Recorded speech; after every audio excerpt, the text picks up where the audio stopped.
Good afternoon again. Now, as we spoke last time, today I'm going to deal with the phenomenon of diglossia. Okay. Now, before I proceed, of course, I suppose that you have read a bit about it. Hopefully, yeah. Now, last time we said a few things about diglossia, if you remember. What are the things? Now, who was the first person to deal or to introduce the phenomenon? Holmes. Okay, but Holmes is just talking about it later. The first one, French, Marseille. Okay, he's a French. He's the first one to talk about the phenomenon of diglossia. But it was developed further by some American sociolinguist. What's his name? Ferguson, okay, Ferguson in the article 1959, okay. Now, what did we say last time, if you remember? When we introduced very briefly and quickly this phenomenon of diglossia, what did we say? What is the main feature about diglossia? Yes? We said diglossia is when you can use two varieties, for example, and use two kinds of varieties, high variety and low variety.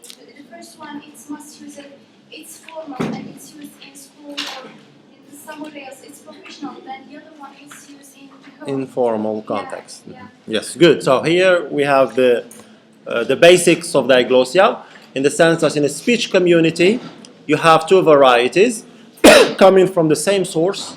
It's very important, coming from the same source. Two language varieties coming from the same source. Okay, so for example, you have Standard Arabic and Moroccan Arabic. Both of them come from the same source, which is classical Quranic Arabic in the days of Quraysh, if you remember. So these two varieties are used differently, as we said last time. So Standard Arabic is considered as the high variety, and Moroccan Arabic is considered as the low variety, right?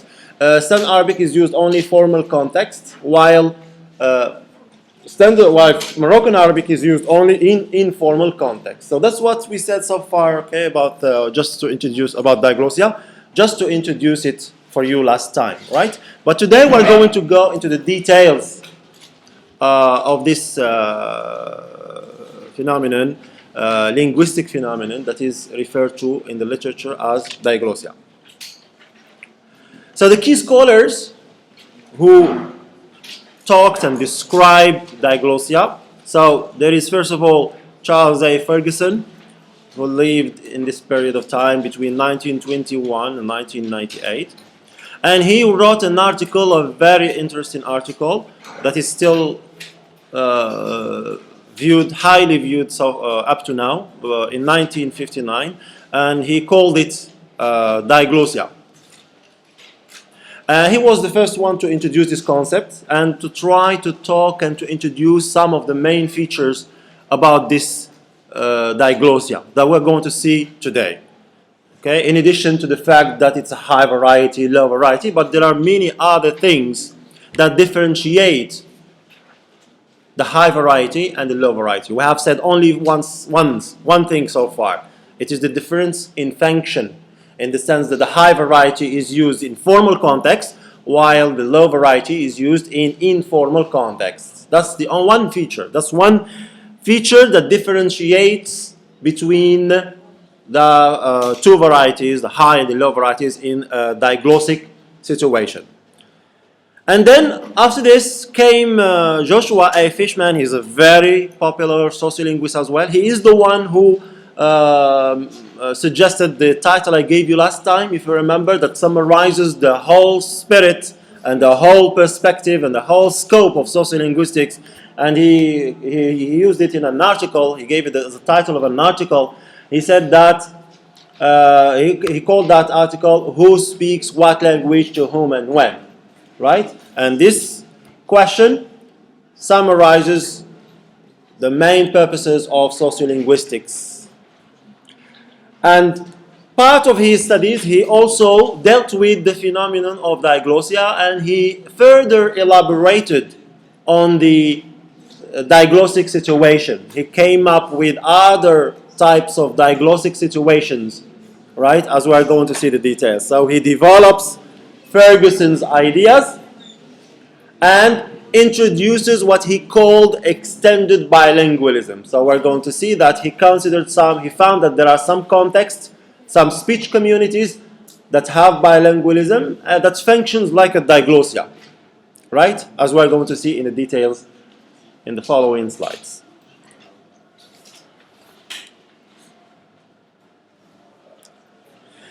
So Ferguson, in his article that he called Diglossia and published in 1959 in page 88, he defines diglossia as follows.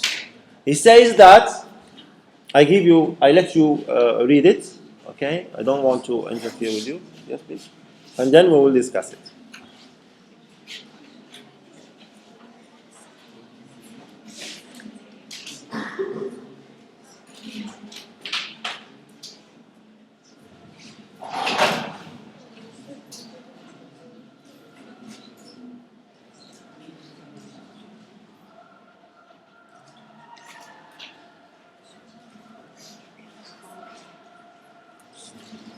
Can you close it?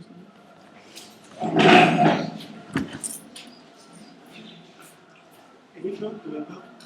Can you close the windows, please?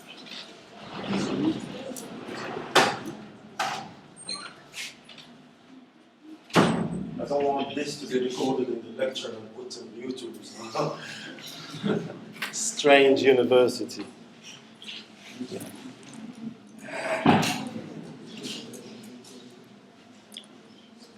So this is part of this definition. So there are some features introduced in this definition about diglossia. What does it say? What are these features about diglossic situation? So diglossia is what? I'm going to help you to go quickly. Is stable. So that's one of the features about diglossia. Stability, and we're going to see it in the following slides. So stability in the sense that, like in Morocco, for instance, diglossia has been existing for a long time, so it is a stable situation, right? Stable language situation. It might develop somehow, as we're going to see with our context, in the sense that now we have a diglossia developing into what some linguists call Triglossia. Now, some sociolinguists, Moroccan sociolinguists especially, and others, they no more talk about diglossia from Morocco because they say that now we are having something else being developed in addition to two varieties, high and low. There is a third variety in the middle of them because of the education of people that has been developing for a long time now. So there is now a new variety that is developed called Middle Moroccan Arabic. This, as we're going to see later, this kind of Middle Moroccan Arabic is a version that is that goes towards Standard Arabic. Mainly used by educated people, like you, for instance. When you are talking to your parents, if you have somebody, your parents are not educated, or somebody else who is not educated, never been to school, your Moroccan Arabic is different from his. Your Moroccan Arabic goes towards Standard Arabic, while his Moroccan Arabic still Moroccan Arabic, local. So that's where they talk about this new developments called Triglossia. So that's why it says relatively stable language. It is stable, but it might develop somehow in some other directions, as it is the case for Moroccan Triglossia, as some sociolinguists refer to it. In addition to that, there is now the high variety here. He's talking about the high variety. The low variety, we have dialects of the language, but in addition to that, we have the high variety, which is highly codified. We're going to see that one of the features that differentiate between the low and the high variety is that the high variety is standardized, codified, like Standard Arabic. And we're going to see what we mean by that. While Moroccan Arabic is not. You don't have a lot of books that talk about the grammar of Moroccan Arabic, do you? But in Standard Arabic, you have a lot. So that's a sign of codification, highly codified, superposed variety. High, superposed, it means high, formal. Another feature of the high variety is that it is learned in schools. This is another difference, okay? It is learned, the high variety is learned in schools, formal education. And it is also written, another feature, the high variety is usually written, while the low variety might not be written, okay, in some cases. And then formal, the idea of function. High variety used in formal context, and the low variety used in the, okay, the informal contexts. Now we're going to see all these features. Here they are for you. The features of diglossia.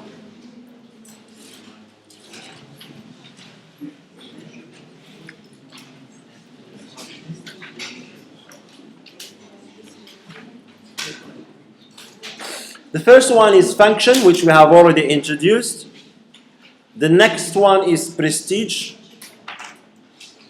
literary heritage, 4, acquisition, standardization, stability, grammar, lexicon, and phonology. You can take notes, okay?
I want to show you the article before we continue. So this is the article. If you go to my blog, I will put a link for it for you. Okay? In the book, you can find reference talking about it, but this is the original article published by this guy. So this is the article, Diglossia. Okay? And as you can see, let me try to find this definition here, if I could do it quickly, before we proceed to the features.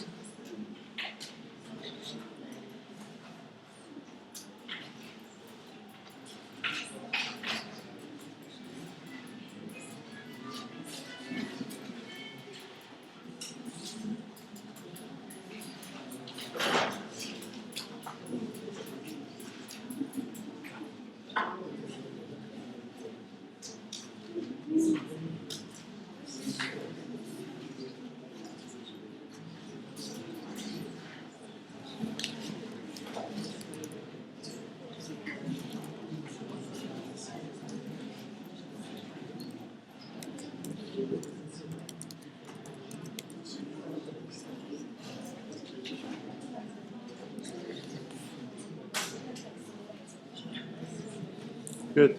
Anyway, so if you see with me here,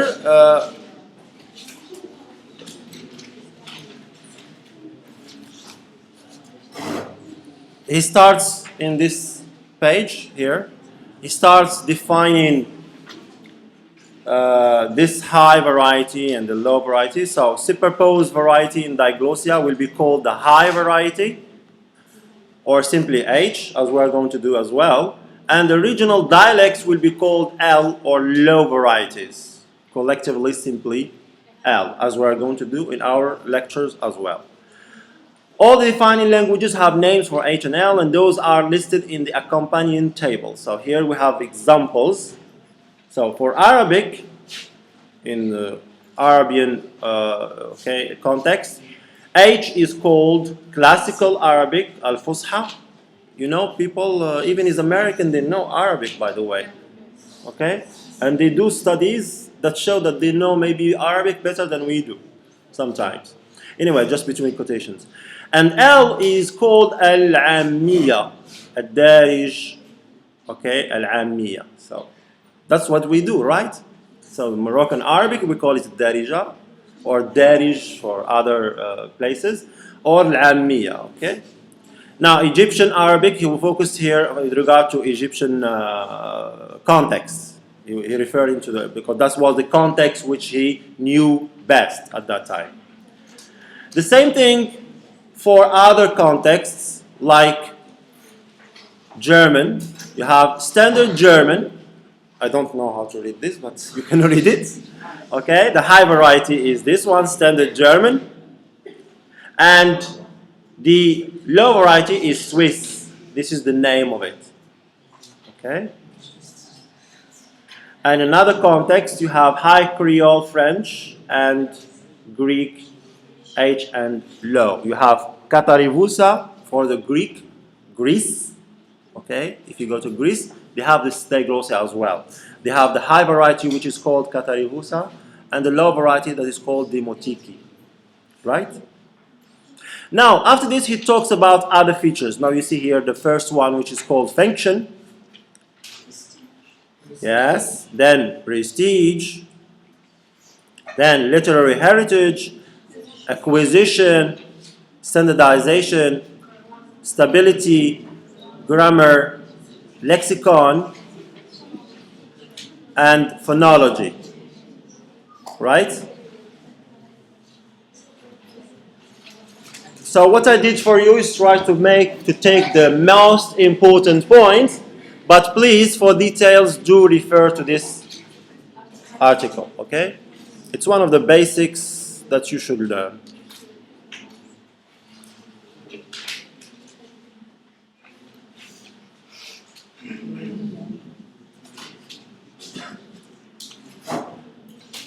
Okay, now we have the first one, function. And that's what we said already, right? We said that the high variety is used in formal contexts, and the low variety is used in informal contexts. And in this table here, you have some examples of formal context, like a sermon, like a speech in a parliament, like a university lecture for departments of Arabic or for history, geography, whatever is taught in Arabic, and newspaper editorials or TV programs, especially formative programs like TV, like news TV programs, okay? It's etc. So in these kinds of formal contexts, we use a high variety, while the low variety is used in informal contexts, like, for example, instruction to servants or conversation with friends or family, and so on and so forth.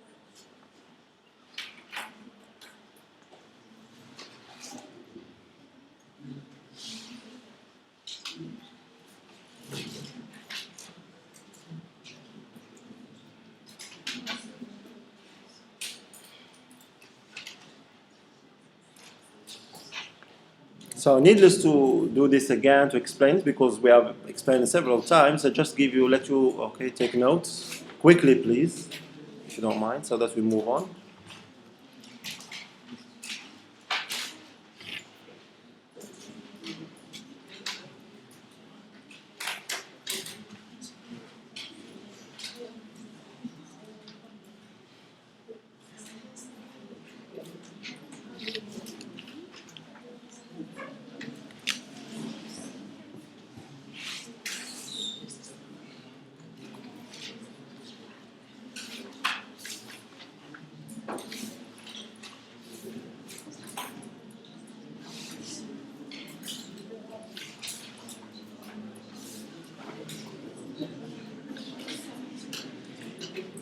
So next one is prestige.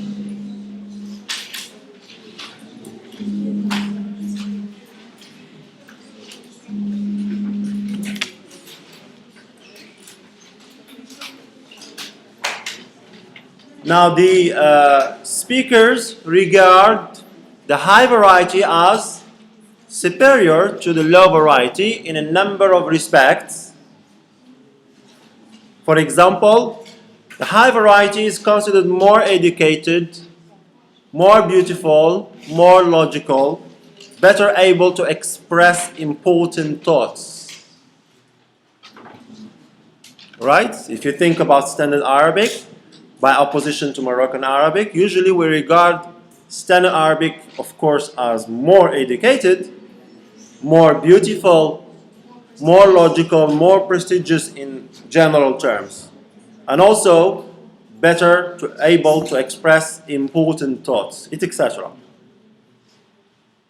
And that's what we mean by the high variety as being more prestigious than Moroccan or the low variety Moroccan Arabic in our context, for instance. That's why I put for you the guy, that picture. It's like a fashion or something, like prestigious. Yeah. Normally it moves. It's a kind of animated cartoon, but it didn't work for me. I put it and then it didn't move, so next time.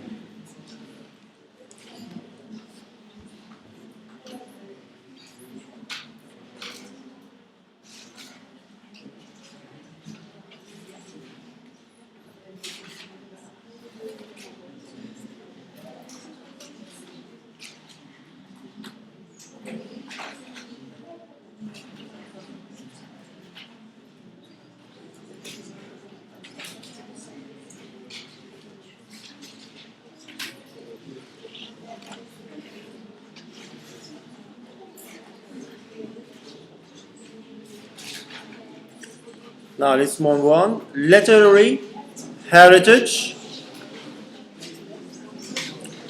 So concerning this one, it says that there is a sizable body of written literature in the high variety, which is held in high esteem by the speech community. If you take this and relate it to our context, especially in relation to Standard Arabic. Now you know that Standard Arabic embodies or holds with it a number of literary heritage that comes from old times.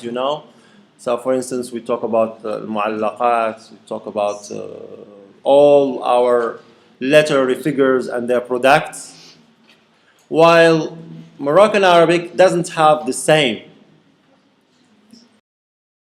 literary heritage, not a very big written literary heritage. And also in terms of production, the one that we have in Standard Arabic is much more important, much more significant than the one in Standard Arabic in terms of quantity, I'm talking, okay? And also in terms of quality. Okay, you can have few things in terms of Moroccan Arabic, for Moroccan Arabic, like some examples like Khobz Hafi, for instance. You have some sayings in Moroccan history, some of the texts there in Moroccan Arabic, especially the dialogues. Okay, but Standard Arabic is the one that holds a sizable body of written literature.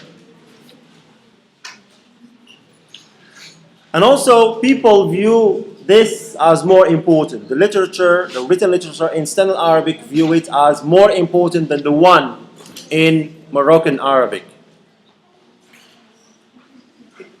Good? The next thing is, or the feature is called acquisition. In the sense that if we compare the acquisition of Moroccan Arabic to the acquisition of Standard Arabic, when do we learn Moroccan Arabic? When do we learn it? At home, when we are children. And when do we learn Standard Arabic?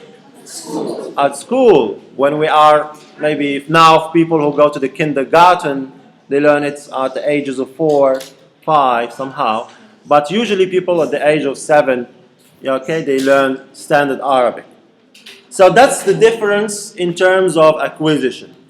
Adults use L in speaking to children, and children use it L in speaking to one another. So therefore they learn it as a mother tongue, they learn it at home. The actual learning of H or high variety is chiefly accomplished by the means of formal education at school, at later stage.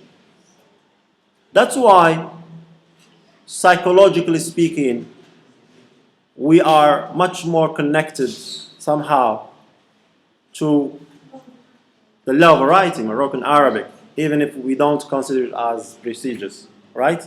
In the sense that when we are children, we start learning, so we are socialized. This is another aspect of sociolinguistics. We are socialized in Moroccan Arabic. We are brought up since we are children in Moroccan Arabic. Therefore, we are much more connected to it psychologically, culturally, sociolinguistically, socio-culturally, and everything, in many regards.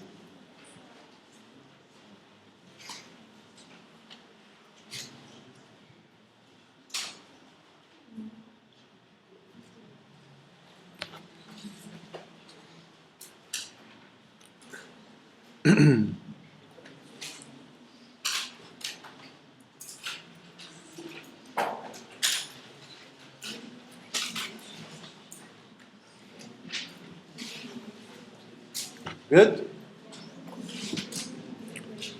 Standardization.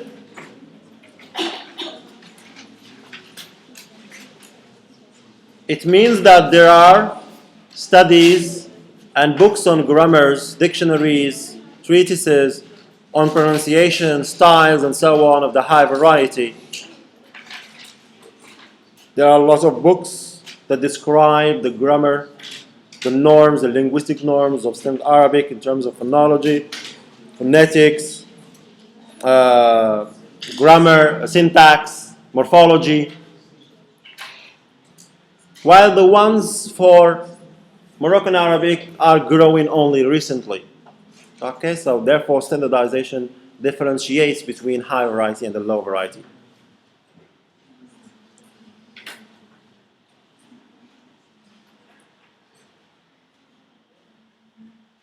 Another feature in terms of standardization, if you look at Standard Arabic, within the whole Arab community, from the Maghreb up to the Middle East,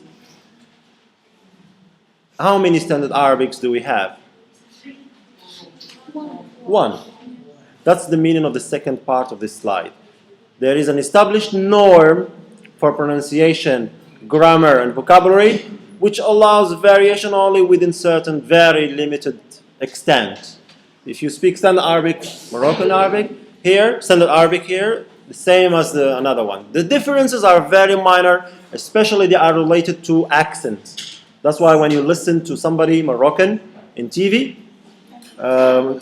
reading or speaking Standard Arabic is different from the one from Egypt, different from the one in the Middle East. You can distinguish that. But the norms, majority of the norms are the same, just difference in terms of accent, intonation, and pronunciation somehow. Right? So this is the meaning of this part of the slide. There is an established norm for pronunciation, grammar, and vocabulary among the speech community concerning the high variety. And it doesn't allow a lot of variation. Only variation we have is in terms of accent, as I said.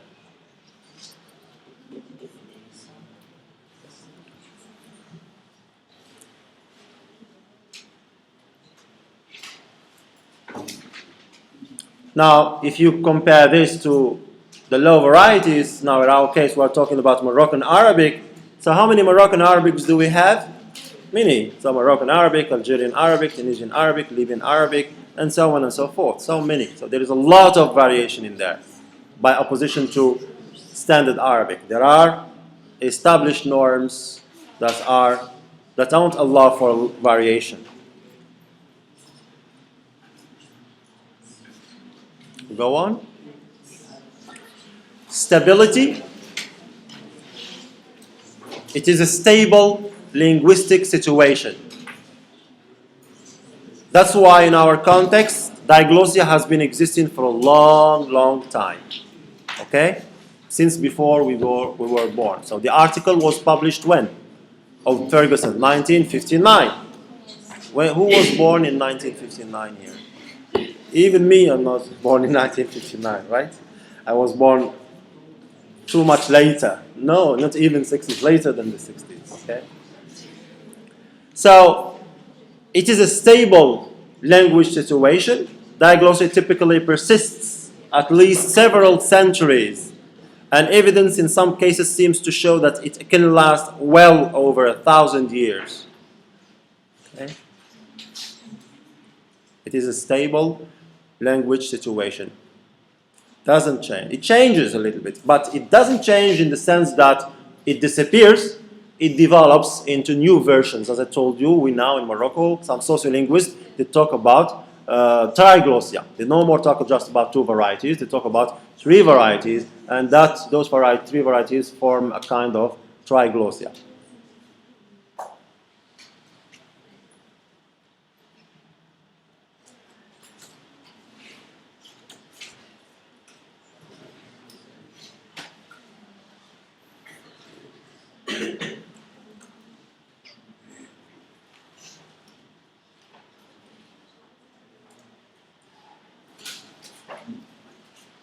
Okay, we continue. The grammar.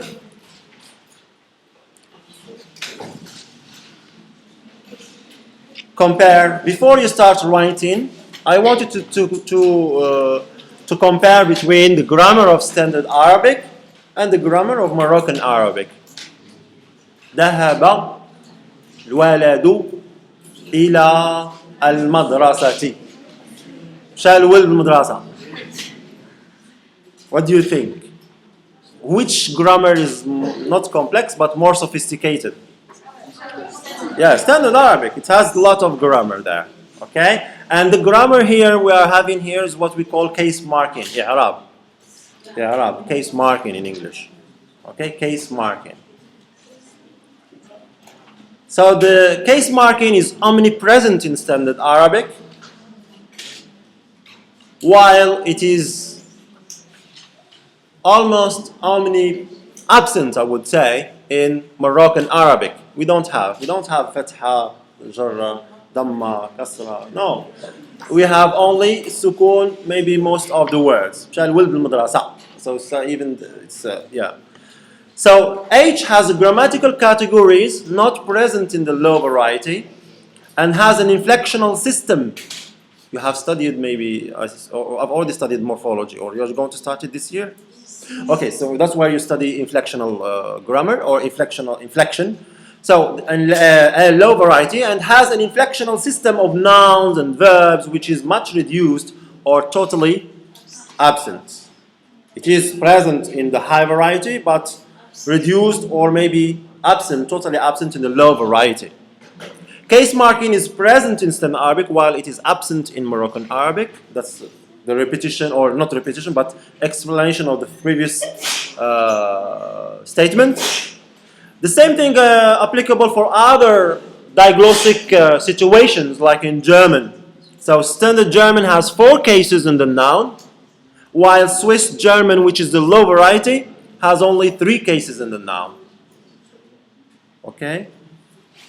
But maybe if you compare between Standard Arabic and Moroccan Arabic, the case marking and the grammar, you will notice, you will understand, you will feel this much better. That the grammar in the high variety is more sophisticated, is more complex, present, than the one in Moroccan Arabic. It doesn't mean that in Moroccan Arabic you don't have a grammar, by the way. This is a misconception. Some Moroccans do have this kind of misconception in the sense that they think that Moroccan Arabic doesn't have i'rab or doesn't have other aspects of grammar. Yes, it does have. You can say the subject. In Moroccan Arabic, you can describe a sentence. You have a sentence. You have subject, verb, complement. You don't have case marking, but you have other aspects of grammar. So this is a misconception that you should be careful about. The same thing for Amazigh, by the way. Amazigh also has grammar, right?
Good, so you can finish taking notes later when you go online.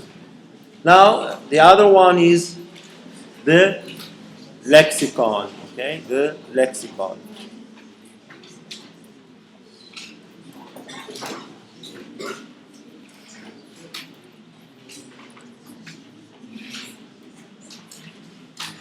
The high variety includes in its total lexicon technical terms and learned expressions which have no regular low variety equivalents, since the subjects involved are rarely, if ever, discussed in pure L.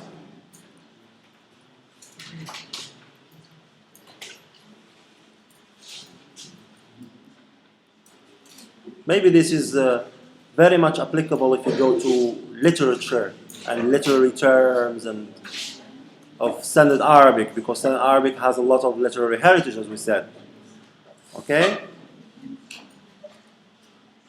All the sciences, in fact. If you go to all the sciences, for instance, if you go to grammar, the study of grammar, especially of Standard Arabic, you will find that Standard Arabic includes a number of vocabulary items that don't have an equivalent in Moroccan Arabic, right? For example, you have studied biology in Standard Arabic, right? Yes. What is it in علوم طبيعية? Yes. Now, how many vocabulary items do you have in there? It's a lot. And most probably, not most probably, but definitely they don't have an equivalent in Moroccan Arabic, right? That's the meaning of this statement. The high variety includes in its total lexicon technical terms and learned expressions which have no regular L equivalent. Why? Simply because of this feature which we have introduced in the beginning, the one of function.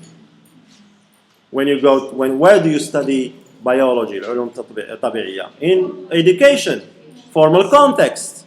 So, and that's a context where we don't use Moroccan Arabic, we don't use the low variety, we use only the high variety, we use Standard Arabic. So automatically, definitely, you have this result that the high variety includes in its total lexicon technical terms and learned expressions which have no regular low variety equivalent. Since the subjects involved are rarely, if ever, discussed in pure L.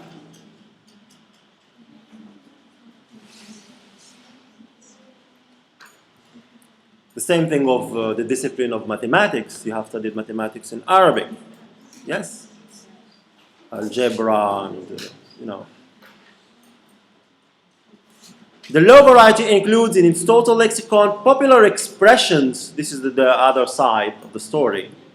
The low variety includes in its total lexicon popular expressions in the names of very homely objects or objects of very localized distribution which have no regular H or high variety equivalent, since the subjects involved are rarely, if ever, discussed in pure H.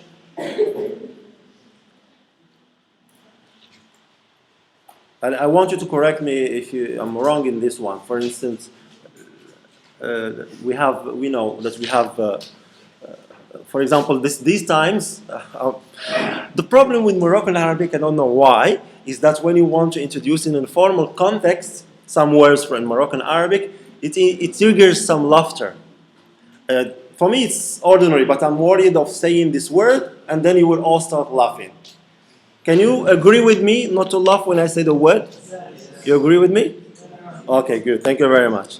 Now, in these times, you know that it's how cold weather, right?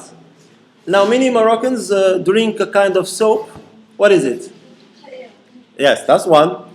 And the other one? Bisara, okay? Don't laugh. You agree, okay? So, this is a term. Do you have it in standard Arabic? No. Al-Harira, even Al-Harira. Do you have it? No. So, what does it mean? It means that because of using Moroccan Arabic in this kind of informal context, we have this tendency that we use Moroccan, we have some verbs, not some verbs, but generally speaking, we have some items, some vocabulary, some words in Moroccan Arabic for some objects that we don't have in standard Arabic. Right? Like these two we have mentioned now. And that's also due to the idea or the story of function. Okay? When you use something for something, you have items for it. But when you don't have items for it. So this is the difference in terms of lexicon between the high and the low variety.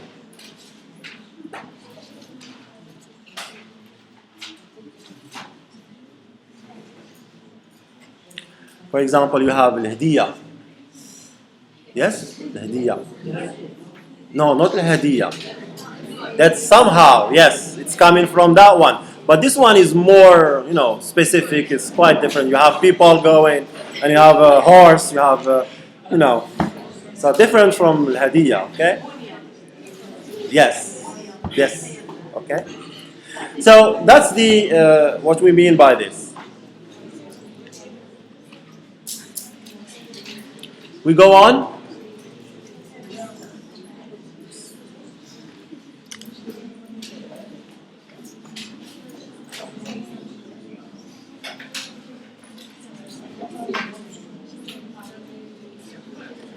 Do you remember some technical terms that you have learned from mathematics or biology?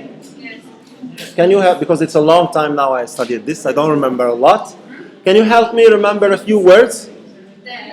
معدلات. Huh? دالة. Other terms? One person. Please, if you don't mind. Okay? You are too many in the group, and if you continue this, it's something else. Can you raise your hand? So we have dalla, and then other technical terms from mathematics or biology? Tasahhur, yes? Logarithm, yes. So this is again, do you have this in Moroccan Arabic in the low variety? You don't. Okay, so that's the story.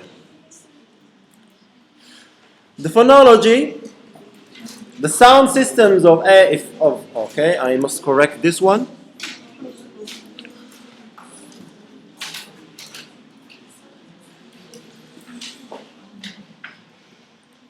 The sound system of the high variety and the low variety constitutes a single phonological structure of which the low variety phonology is the basic system.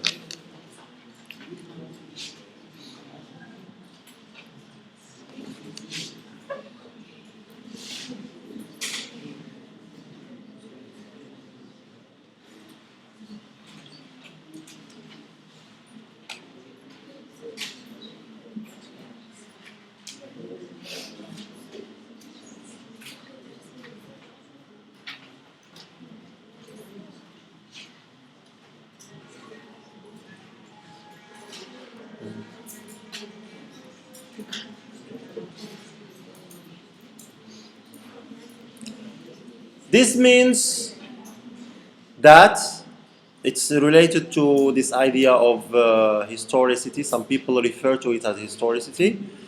If you look at the phonological system of high variety and the low variety, they are similar, right? They are similar. They come from same origin, right? And of course, in the low variety, there could be some variation, but they belong to the same phonological system. I'm talking here about system, the sounds and how the sounds function, how the sounds work. Phonology, remember phonology, or you are studying phonology now? Last year. So yes, you remember. So phonology, you have the combination of sounds, the way they combine. Okay, there is a system in there. So the phonology of Moroccan Arabic, the low variety, and that of the high variety Standard Arabic, okay, this come from the same source. There is only a slight variation. But if you compare, for example, the phonology of French with that of Arabic, so there is a big difference in there, right? The phonology of French is so much different from the phonology, or the phonological system of Standard Arabic or even Moroccan Arabic. That's why they are not considered as parts of diglossia. In diglossia, another feature of diglossia is that the two varieties, the high and the low, they should have or stem from the same kind of phonological system. Okay, belong to the same source. With, of course, some variation in the low variety, but that's another. Okay, you missed. Okay, let me give you some time to take that.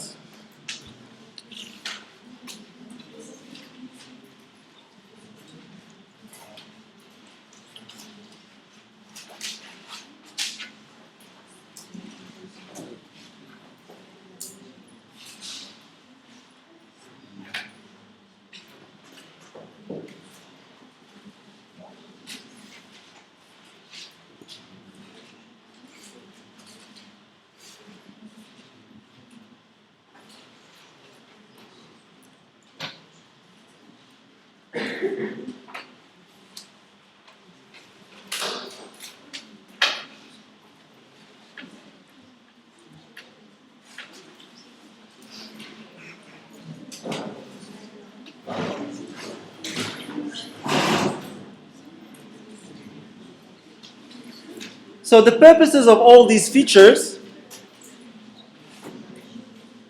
is that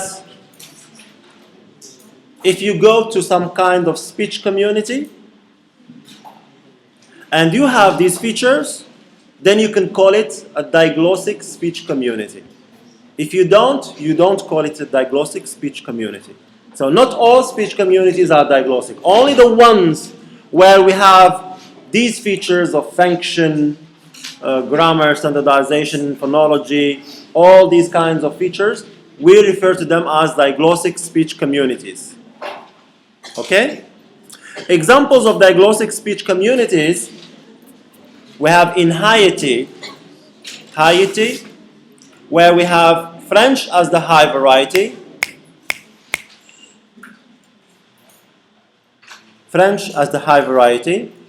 and Haitian Creole as the low variety, and they both of them again have or respect these features that we have introduced, the 9 features we have introduced in the previous slides.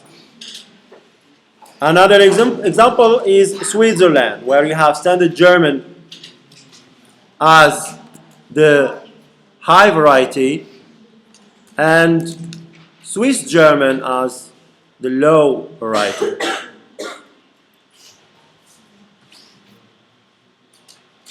And of course, other Arabian speech communities in our countries, Arabic countries, starting from Morocco, going to Egypt and Tunisia and all others.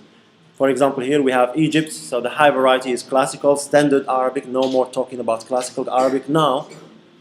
And colloquial or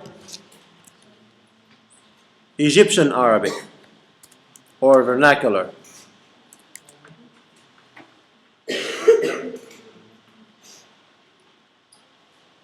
Okay? Now, if you go to all these speech communities, you will find that there are two varieties, and they respect the features we have introduced so far, okay? Like function, lexicon. Can you remind me, please? So we have introduced function, grammar, lexicon, prestige, standardization, phonology, stability, acquisition, grammar, literary heritage, and lexicon. That those are the features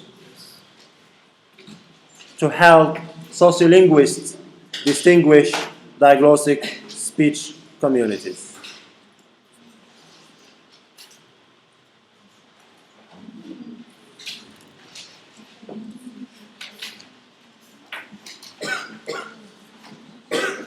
Other differences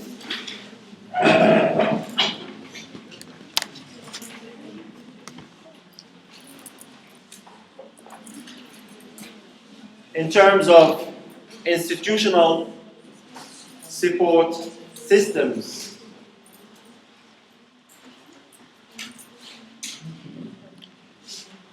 So the low variety typically is acquired at home as a mother tongue. There's a more explanation for what we have seen. It is continuously used throughout life, from childhood and all the times we use only Moroccan Arabic. Used for familiar interactions. The high variety is learned through socialization and never at home. Okay? It is learned in education, of course. Diglossic societies are marked by access restriction. Entry to formal institutions such as school and government requires knowledge of IH variety. These are some other detailed characteristics or features of diglossic communities in terms of institutional support systems, in the sense that, like if you take this last one, entry, if you want to be successful in education, you have you have to acquire, to learn the high variety, Standard Arabic, right? Also, in terms of doing your government administration stuff, so you need knowledge and mastery of Standard Arabic. Moroccan Arabic can't serve you anything, okay? Especially written matters, right? It can help you in communication, but doesn't help you in terms of your written documents and so on and so forth.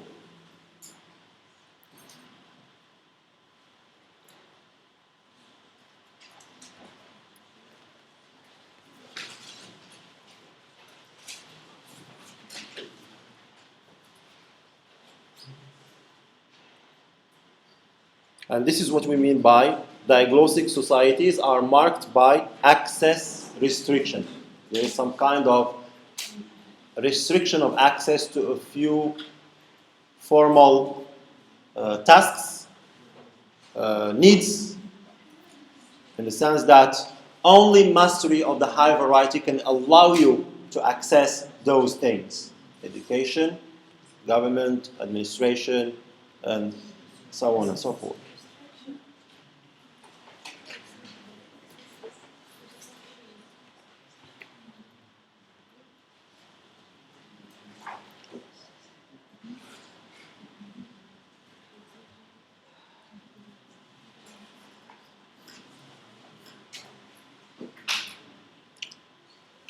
And that's what we mean by institutional support systems, in the sense that diglossia is reinforced via institutions. Okay? The institutions play a role in reinforcing, consolidating, and supporting the diglossia situation.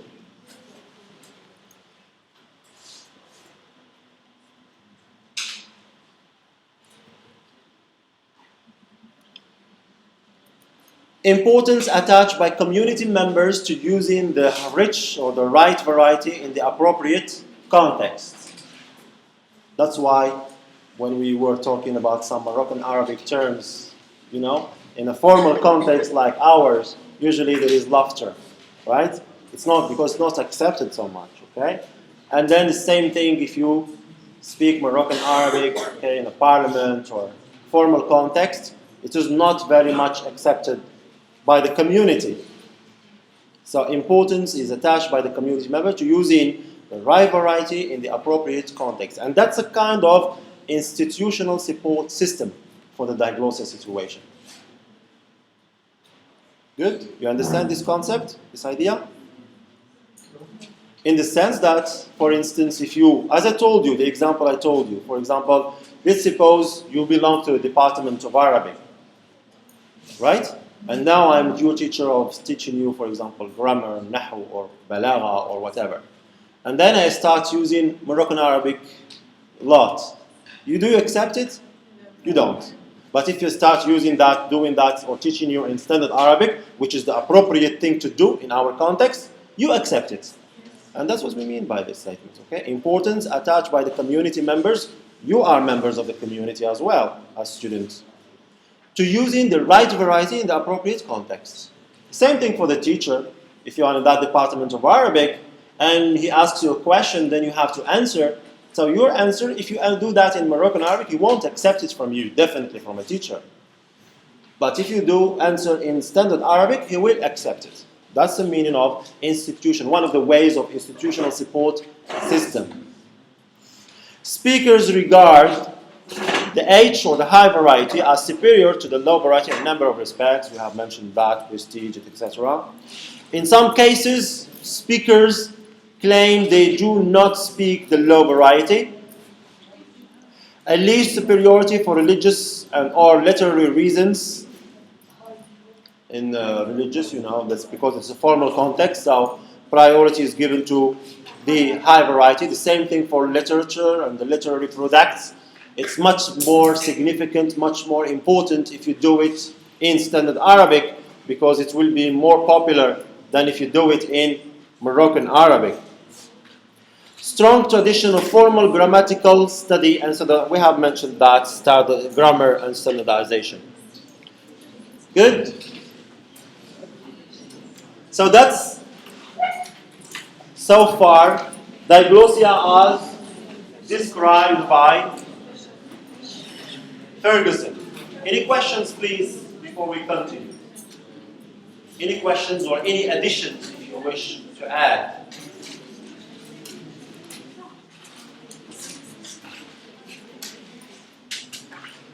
Yes?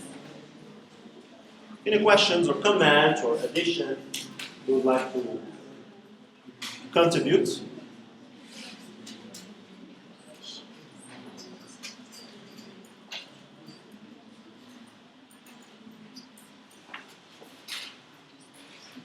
So clear? Okay?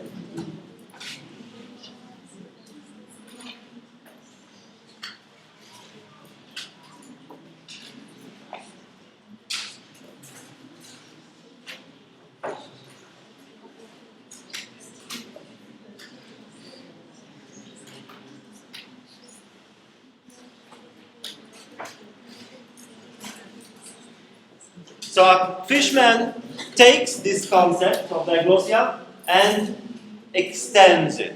Okay, he extends it because he noticed that there are some other speech communities where we have diglossia in a different way. So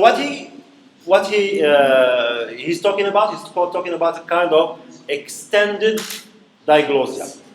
Extended diglossia. He says that extended diglossia includes speech communities in which the high and the low varieties are not necessarily closely related varieties or close related varieties. You remember the feature of phonology? I told you that phonology in diglossic community or in diglossia, the two varieties have the same kind of or stem from the same kind of phonological system. Okay? They come from the same source, Moroccan Arabic and Standard Arabic. Both of them come from classical Arabic, on the old times of Quraysh and so on. You had classical, Quranic, what some people call as Quranic Arabic. And then by the modernity, classical Arabic now is becoming like standard Arabic because of modernity, because of the new changes, the new terms and new concepts and so on. And Moroccan Arabic. So both of them, they have the same, they stem from the same phonological system. But according to Fishman, he says that there are some speech communities where there is the high variety and there is the low variety. The high variety is used only in formal context, the low variety is used only in formal context. But the two varieties, the high and the low, they have different sources. They are different in terms of structure, in terms of systems, in terms of grammar. They don't come from the same source. They are coming from different sources. So it includes speech community in which the high and the low varieties are not necessarily close related varieties. You can have even sometimes different languages. Another thing he noticed that is that two or more varieties are mother tongues, each of different segments of the population. In our context, we have the Moroccan Arabic and we have the Standard Arabic. So this is applicable for all the speech community.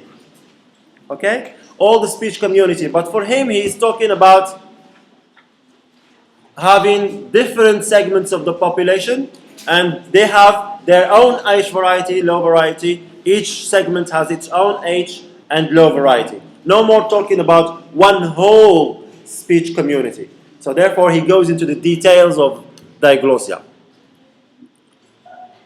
Fishman's extended diglossia, so he says that there are 4 variations of linguistic relationship between high and low. The high variety as classical, the low as vernacular, the two being genetically related. High as classical, the low as vernacular, the two not being genetically related. So this is for the approach or the concepts adopted by Fishman, extended diglossia. He says that the high variety and the low variety not being genetically related. They come from different sources. We're going to show you the examples, okay, in another slide. The high as written, formal, spoken, and the low as vernacular, the two being genetically unrelated. So that's a repetition somehow. Sorry for that.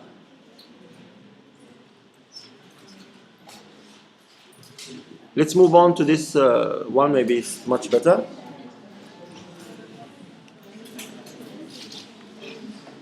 According to Fishman, diglossia is mixed. He talks about some context, some bilingual context, bilingual societies that have the feature of diglossia. Can you help, please? Can you help me explain? Be quiet. Thank you.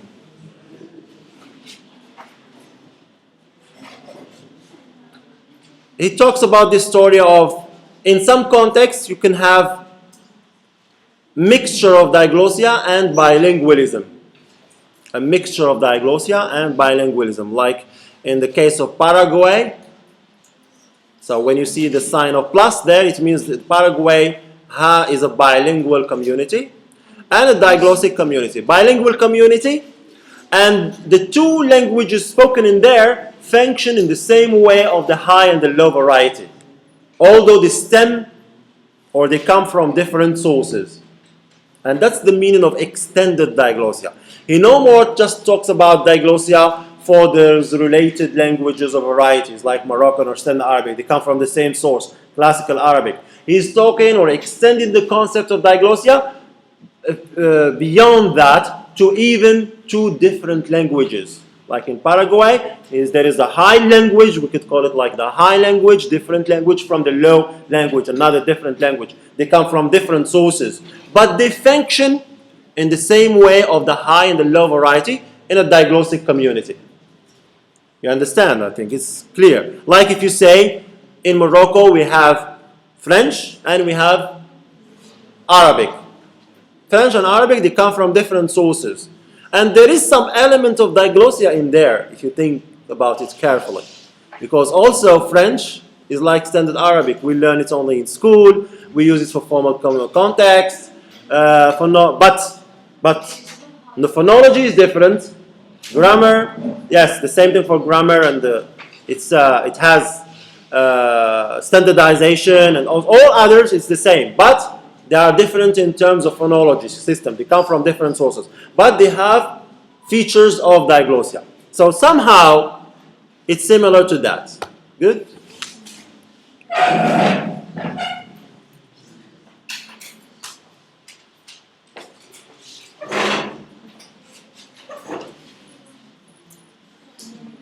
Yes, why you want to do? No, later you can. We're going to be finished right now, in a few minutes. But you don't come if you want to go early. Even if it is urgent. Please, you sit down. We're going to finish in a few minutes. Please. Okay? I already explained this last time, and I said that you shouldn't do it. If you go urgently, another one urgently, another one urgently, just go. I'm sorry for this, but I have to give order in my class. I don't like it. If you have this in other classes, I don't like it in my class. Why? Simply because I would like my class to have order, to help explain the lesson, to help you understand. It's part of your learning. Do you agree with this, or else? I'm speaking to myself. Do you think it's logical? It makes sense or no? Because if one student is doing this, then another one is going to do the same. And we're keeping the... So, doesn't work. It doesn't work. It's not even 2 hours. It's less than 2 hours. You finish early and you can leave. No problem. I didn't want to record this, but now it's going to be recorded in YouTube. So, I'm sorry for that. So let's go on to another. So that's the main thing about extended diglossia. The main thing about extended diglossia. Because in the normal diglossia, you have two varieties stemming from the same source, but they function differently. Fishman goes beyond that and says that we can have diglossia even for different language systems, coming from different sources. But they function the same way like a high variety and a low variety. Okay? That's Fishman's concept of extended diglossia.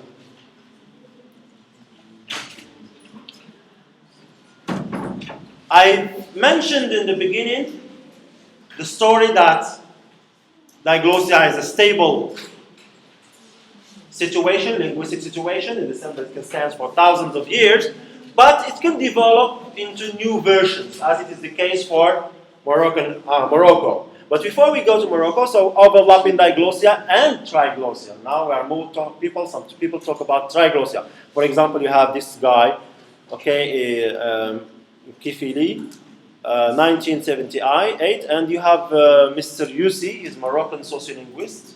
He was my supervisor for PhD, by the way. You see, 1995.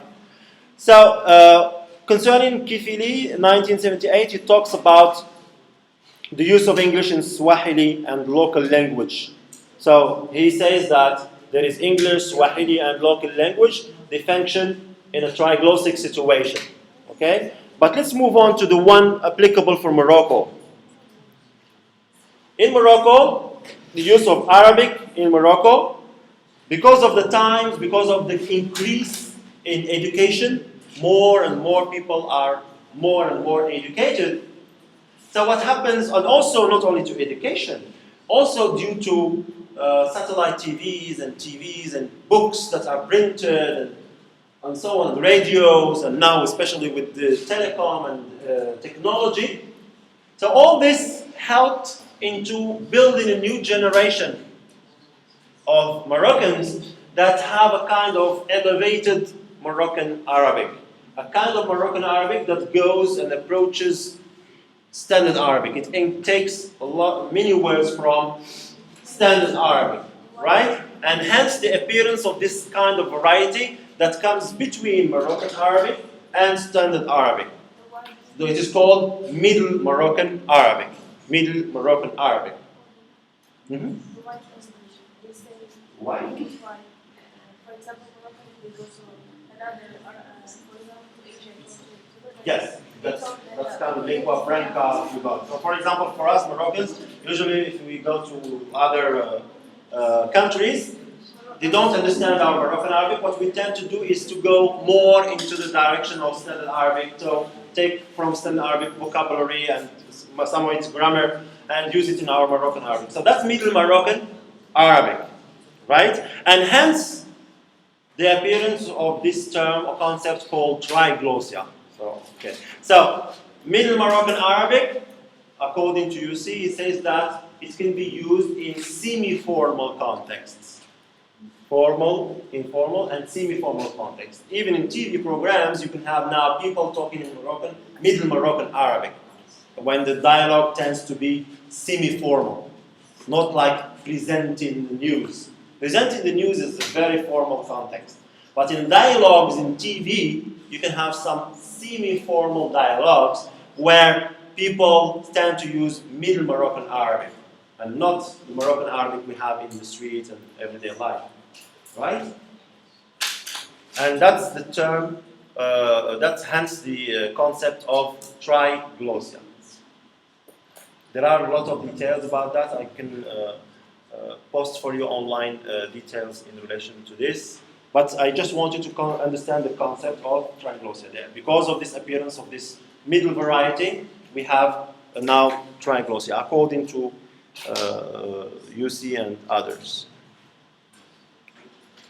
In some other countries, we no more just talk about Diglossia or Triglossia, they talk about Poliglossia. Platt 1977, a research in Malaysia, where we have more than one variety there. And they have also a repartition in terms of function. Because in Malaysia, one of the particular things about Malaysia is that it has different ethnic variety, ethnic backgrounds, many ethnicities in there, religions and so on, and hence a lot of functions in that. Okay, and that's why they have different languages or varieties for different functions, not only two, but many varieties for different language situations.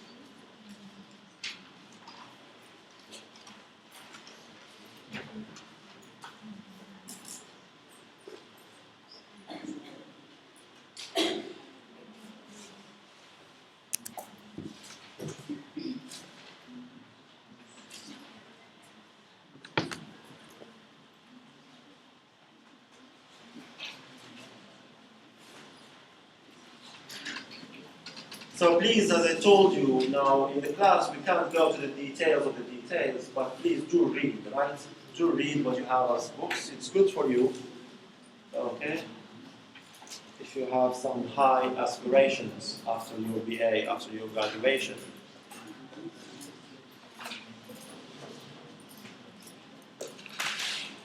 And that's it. Thank you.